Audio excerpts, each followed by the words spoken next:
Hello everyone, and this video is going to be a little different than what I usually do because if you can't tell by the title, I'm going to be doing a recap, discussion, and who I think the killer is on the MTV show Scream, specifically talking about Season 2, Episode 5.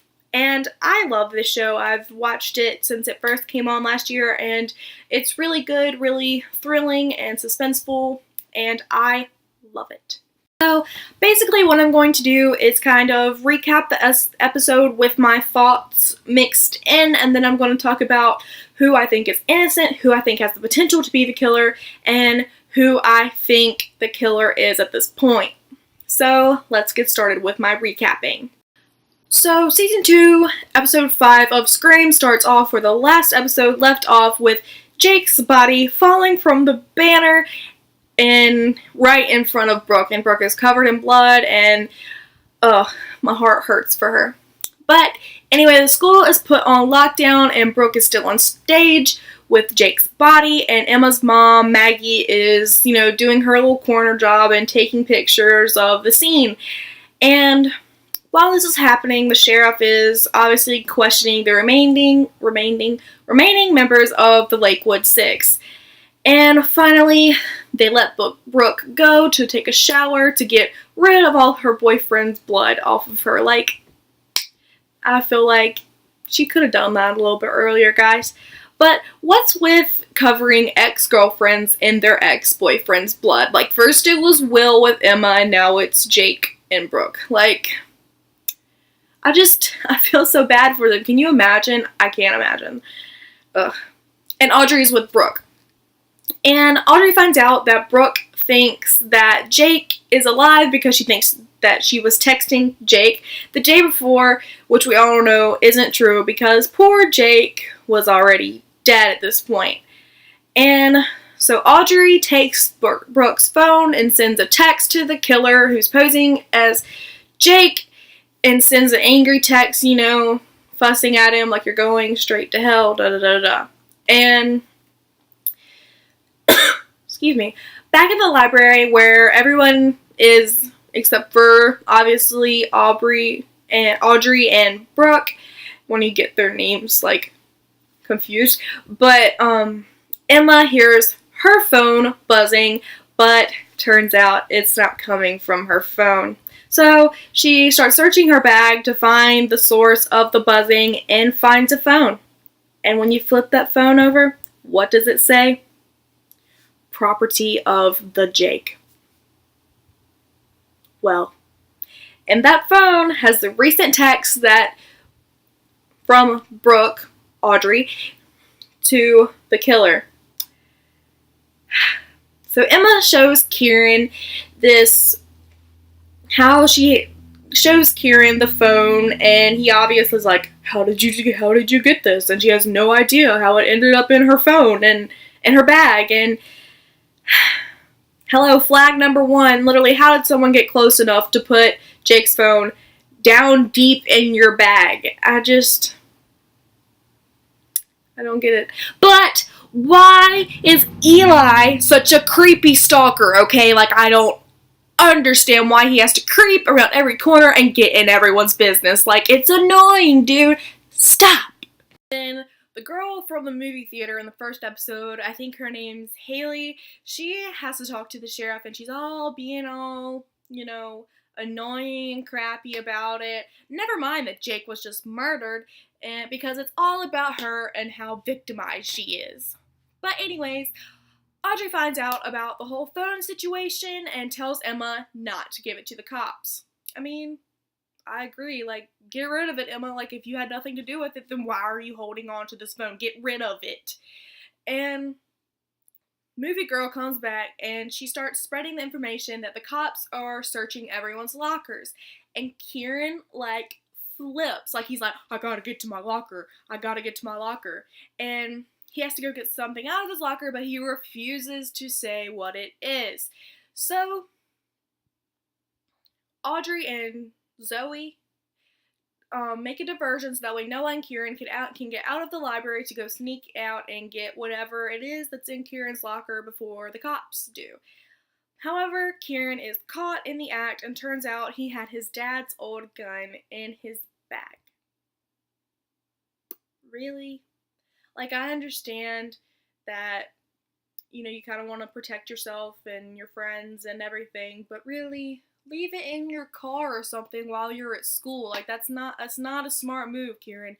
Not a smart move. So the sheriff says that he won't arrest Kieran if he helps him get some information, which is, hello, an upside for Kieran. Back in the library, Eli is being Eli and getting in everything that doesn't concern him because it's what he does best. Anyways, he tells Emma to get rid of the phone, and lo and behold, she thinks that's a great idea. Like, how do you not think of that before? And so, turns out, Kieran had to snitch on Emma to keep from going to jail, making her give the sheriff Jake's phone in front of everyone. Oh, and Noah somehow managed to sneak back in the library at some point, too. So the sheriff starts to question Emma about the phone, obviously, because that's sketchy, and he starts to make insinuations about her mental health in relation to what's going on. And it doesn't seem that he believes anything that she's saying and thinks she's crazy, and it's being extremely condescending. But when Emma gets back in the library, little movie girl Haley is talking mad crap. Like, I was like, who do you think you are? Like, you... Shut up. But anyways, Emma confronts her, like the bad girl she is, and then Haley starts talking some really uncalled for stuff about Emma's family, and that's when Emma slaps her, and I'm like, bam, go Emma, you go. And then they have a little scuffle, and I think Emma was extremely justified in what she did to Haley, but then again, she did it in front of all the people that already think she had something to do with the murder. Yeah. But it switches back to Brooke, and we find out that she thinks Branson is the killer because he's been creepily following her around and leaving her flowers like a creepy dude does, because that's what they do best.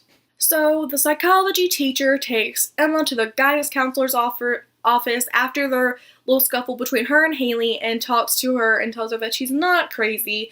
She's not, insane. She's just suffering from all the emotions that are coming back from what she experienced in the past. But she then proceeds to lock Emma in the room alone to go talk to the cops.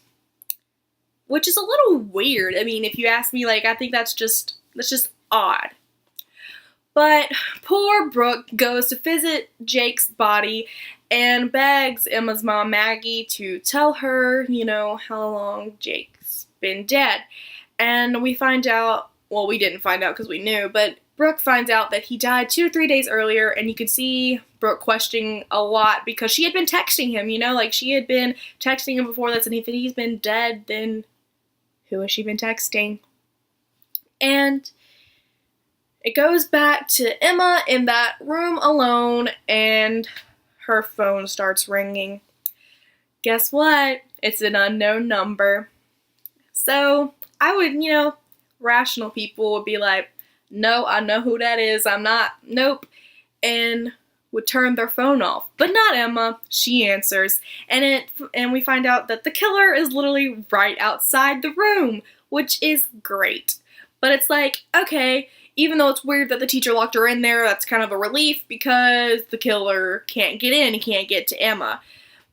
But then she decides it would be a brilliant idea to break the glass with the chair. The glass that's separating her from a murderer. Emma, really. But then it switches back to Emma's mom, and she's being taken off the case by the sheriff because of what she told Brooke. And honestly, if you look at it from the sheriff's perspective, then really it's a good move on his part for the sake of the case. And Audrey thinks Stavo is the killer. So, like any rational person would do, she decides to confront the supposed killer. Which is totally smart. When you're an accomplice the first time, you literally can't point fingers. Hello? And if he's the killer, he knows about you too. What would stop him from just being like, well, you know, she helped Piper the first time, so, you know, like, Audrey, you have to keep things in perspective. But anyway, she swipes Stavo's iPad and shows everyone the creepy drawings that he's been doing. And yes, they're creepy and morbid and a little weird, especially the one which shows the killer with Jake's body being wrapped up. But I mean, they're just drawings. There's really no evidence for him being the killer other than these weird drawings. But this leads to his iPad being broken and him getting jumped, which is like the billionth illogical thing to happen in this episode. But just because he draws some creepy pictures does not make it okay to beat the crap out of him with no other real justification for that. Like, there's no proof that he's the killer, you guys. So the sheriff goes to Jake's body and uses Jake's dead finger to unlock Jake's phone. Which is weird. Like, I know you gotta do what you gotta do, fam, but literally you went and unzipped the little coroner bag and go and take the dead dude's finger and go and put it on his phone. That's weird, you know? That's weird. He then finds out about the deal between even I'm calling him the Jake, between Jake and the mayor, and, you know, we don't really see much what happens with that. He just finds out about it. So Emma decides not to tell the sheriff that the killer visited her, which is dumb and doesn't help her sanity case. She's just like, yeah, had a panic attack and busted through the window. Okay. What can she gain from not telling him? I don't understand. And also, this is the episode of rejected apologies, because Karen apologized to Emma and she doesn't accept it. She's like, bye. And Audrey tries to apologize to Stavo, and he also rejects that apology. But hey, he just got the crap beaten out of him because of Audrey, so I don't really blame him for not, you know, accepting that apology. But while Audrey goes to apologize, or attempt to apologize to Stavo, Noah stole her phone. And the episode ends with Noah searching through Audrey's phone, and he finds the video from the storage unit where Audrey is with Jake's dead body. It just got real. The secret is out. And that's how the episode ends. We're left kind of like, oh no. So I'm excited to see how this plays out, what Noah does with that information in the next episode. I cannot wait. So that episode will come on next Tuesday at 10, I think. So now let's get into who I think the killer is. Before I tell you who I suspect the killer is, I'm going to tell you the people that I immediately think are innocent. And the first person on that list is Stavo. Because he's like the obvious choice. He's drawing creepy pictures and he's the scapegoat for literally everything at this point. Everyone is going to think it's him until he dies later on in the season. I'm calling it. Everyone's going to be like, oh, it's Stavo. And then Stavo ends up dead. So guess who it's not? Stavo. And the second person that I don't think has the potential or is the killer is Noah. The killer knows Audrey's secret, and Noah obviously doesn't because of everything with the morgue and the fact that he is surprised when he sees the video on Audrey's phone. Third, I think Brooke has no potential to be the killer because her boyfriend literally just got, like, slaughtered, and based off her reaction when, you know, it fell, his blood fell on her and he, like, dropped right in front of her, I don't think she's the killer. And especially with the scene of her in the pool screaming, my heart is, this episode was heartbreaking to watch Brooke. Like, it's just so sad. I just don't think she could do it. And finally, the fourth person and last person that I don't think is the killer is Audrey. she's not going to threaten herself, and even though she was guilty of being an accomplice the first time, I don't think she has anything to do with it this time. It's as simple as that. And I have two people that I think have the potential to be the killer. And the first one is Eli. Like, he's super, super creepy and extremely manipulative. And if he doesn't have something to do with the murders, then I totally think he's seen something because of the way he stalks everyone. And secondly is Emma's dad. Because we've seen in the past few episodes that he's a violent alcoholic and hasn't exactly been sober lately. And he's been searching so hard for something to use to bond with Emma and get their relationship back that he even tries comparing their situations with being survivors of serial killers. Good job, Dad. But I think, what if he decided to recreate what happened in the previous months just to try and get close with Emma? I mean, he's obviously not making the best choices since he decided to fight someone in the last episode, so who knows? And there are three people that I don't know exactly how to feel about, and that's Zoe, Karen, and Haley, the movie girl. I'm not exactly sure how I feel about them in relation to the killer, so I'm just going to leave it with that. And now we're to the point where I tell you who I think the killer is and why. So, drum roll, please. That was a horrible drum roll. But the killer is Emma. I'm calling it. I think it's her. I think that Emma has relapsed since she's returned and is spiraling downward quickly. I think she's truly lost it, which is somewhat understandable based on everything that she's been through. But it does not excuse murder. But you might say, Emma's seen the killer twice. Yeah, but no one else has been around when that's happened.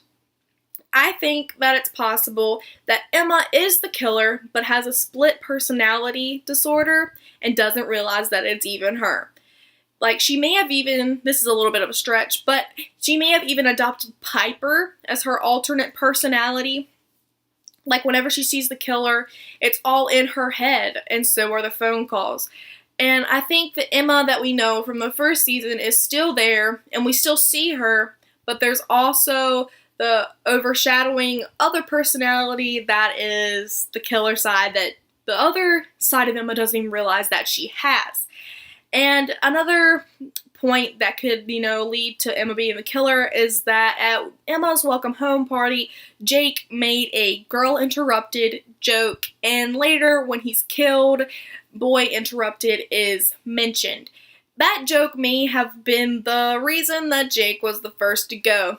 And I think that since Kieran ratted Emma out about Jake's phone, that he better watch his back.